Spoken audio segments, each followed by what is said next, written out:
So today is International Day for Biological Diversity, and hey, we all rely on the natural world because our societies and our economies depend on it. But we have to understand also that nature is in trouble.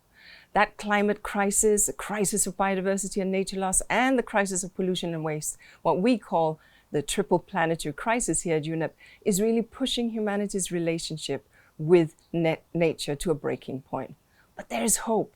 Environmental multilateralism is blooming for nature and for people. In February, the 6th United Nations Environment Assembly, or UNEA 6, adopted resolutions that will support a healthy nature, from the management of metals and minerals and chemicals and waste to restoring land.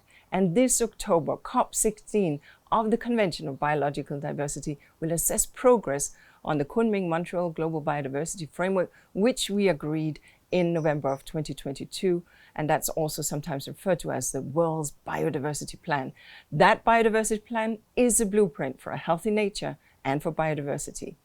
Now, Colombia, the president of COP16, fittingly chose peace with nature as the theme of COP16.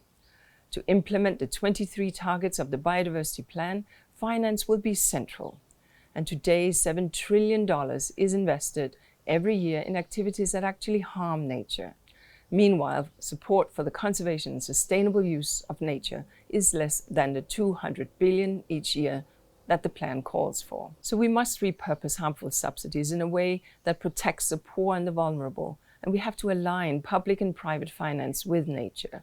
And we must increase transfer between developed and developing countries to the 20 billion by next year that we promised. On top of finance, a whole of government and a whole of society approach to implementation will be crucial. Everyone has a role to play. So, on this International Day for Biological Diversity, I ask you to be part of the plan.